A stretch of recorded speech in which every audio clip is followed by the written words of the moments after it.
Now is Moshe Lavi. His brother-in-law, Omri Miran, was kidnapped from his home on October 7th, 2023, and has been there ever since. Thank you so much for joining us. This is the first time Hamas has agreed to release all the hostages, living and dead. They're meeting right now in Egypt to discuss how this will happen. You must be holding your breath. Thank you for having me tonight. And I want to thank as well how you portrayed what has happened 2 years ago. Many media outlets betray us by not portraying exactly how this war started. And it started when Israelis were kidnapped, like my brother-in-law Omri, when their communities were ravaged. Now we are at the cusp of a deal. We were in such situations in the past where we believed that we're about to sign a deal with terrorist organization Hamas, but negotiations fell apart. It seems like this time might be different because, as you mentioned, Hamas signaled to President Trump that it will be willing to release all the hostages. But we as families and Israeli citizens and every sensible human being worldwide should not believe a terrorist organization. And so the pressure must be mounted on them to keep that promise. We have to conclude negotiations swiftly and ensure that in the first 72 hours, as the peace proposal is being outlined, the hostages will be out. Trump is very optimistic about this. Netanyahu, not so much. There are reports of tension between the two men. Trump did say late this afternoon there's a really good chance for a deal and said, quote, Hamas has been fine, those are his words, thus far in negotiations. I want to take the viewers to a few months ago when the media reported there is a rift between President Trump and Prime Minister Netanyahu over Iran.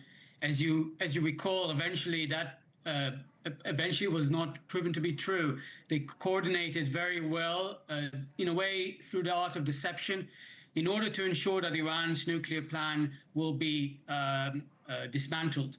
And I believe right now, both Israel and the US are working together side by side to ensure that the hostages will be out, that the war will be concluded, and that Hamas will be disarmed, both for the benefit of Israelis and most importantly as well, to Gazans who are suffering because of this Islamist terrorist organization. Omri was kidnapped with his wife, who is your sister. There are two extremely young daughters, little babies, literally.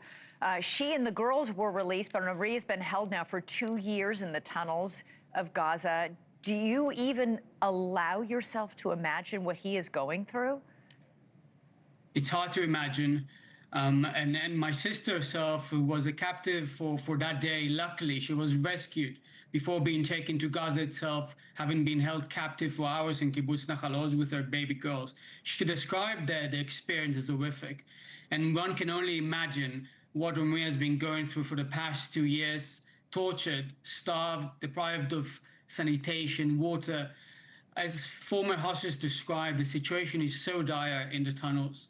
I've met several former hostages over the past few months. I had a dinner the other day with Keith Siegel, who spent time with Omri in captivity. He's here in the US right now, and I'll be meeting him again tomorrow in Washington, D.C. He shared with me how horrific the conditions were. But he also shared with me how during his time in captivity with Omri, it was Omri who lifted him up. It was Omri who is a shiatsu therapist and has such a strong, resilient spirit, lifted him up, even taught him methods for his back, which was aching in captivity.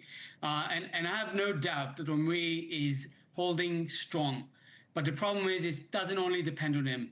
It depends as well on the terrorists who hold him captive. And they executed hostages in the past. Yeah. So we have to negotiate so swiftly to ensure Omri return to my sister Lishai and my 2 baby nieces, Ronnie and Alma, who just wish to hug him again.